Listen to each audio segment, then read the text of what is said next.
राज्यात सगळीकडे नगर परिषद निवडणुकीची रणधुमाळी सुरू झाली आहे। या निवडणुकीमध्ये प्रहार पक्षाने देखील आपले उमेदवार जे आहेत ते भाजपला शह देण्यासाठी निवडणुकीच्या रिंगणात उतरवले आहे। नेमकी प्रचाराची रणनीती काय राहणार आहे ते आपण जाणून घेऊ। माझ्यासोबत बच्चू कडू आहेत। हो, भाजपचे उमेदवार आपण या निवडणुकीमध्ये कुठे कुठे उतरवले आहेत आणि भाजपला शह देण्यासाठी कशा प्रकारची आपली रणनीती राहणार? महाराष्ट्रात प्रत्येक जिल्ह्यात एक एक नगरपालिकेत तरी आमचे कार्यक्रम आहे।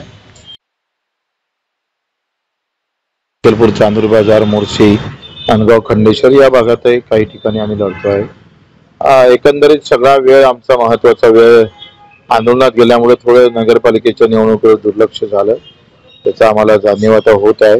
पण असो, आमचा कार्यकर्ता आता मजबूत आहे आणि तो विचारानं लढत आहे, मुद्दे घेऊन लढणार आहे। जातीपाती धर्माचे झेंडे हे सगळे बाजूला घेऊन एक गोरगरीब शेतकरी कामगारांचा अजेंडा घेऊन त्या निवडणुकीत आम्ही उतरणार आहोत आणि मला असं वाटतं आम्हाला चांगला यश भेटेल। कर्जमाफीचा मुद्दा आपण सातत्याने रेटला आहे। या निवडणुकीच्या प्रचाराच्या मोहिमेमध्ये काही मुद्दे या ठिकाणी राहणार आहे का? त्याचा काय त्याचा मुद्दा काढायची सध्या काही गरज नाही आहे। मला असं वाटतं ते लोकांना माहित आहे आणि राजकीय मुद्दा त्याला केल्यापेक्षा आम्ही असं समजतो की तो सर्वसामान्य सगळ्यांचा मुद्दा आहे, त्याच्यानं त्याचं राजकारण करण्याचा आम्ही काही रस नाही आहे।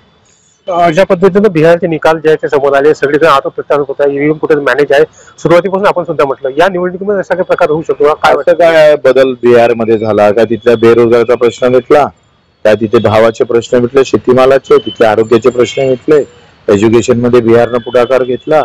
मग असं काहीच झालं नाही तर मग एवढं यश आलं कसं, हा प्रश्न आहे।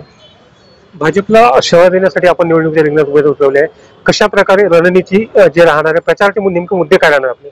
मी तेच सांगितलं ना का खरं तर एकंदरीत पहिली लढाई तर तानाशाहीच्या विरोधातच आहे। भाजप ज्या पद्धतीनं समोर येत आहे आणि जाती जातीमध्ये धर्माधर्मामध्ये भांडणं लावून भाजप आपला अजेंडा चालवत आहे, तोच अजेंडा आम्हाला मोडीच काढायचा आहे। एक वैचारिक लढाई आणि मुद्द्याची लढाई आम्ही लढतो आहे। मग विकासाच्या बाबतीत असेल, घरकुलच्या बाबतीत असेल, तिथल्या स्थानिक प्रश्नाच्या संदर्भात असेल, या सगळ्या मुद्द्यावर आपण लढू।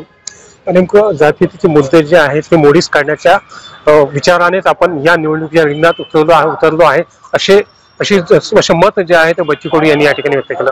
सुरेंद्र कुमार, आपण ज्या महाराष्ट्र न्यूज, अमरावती।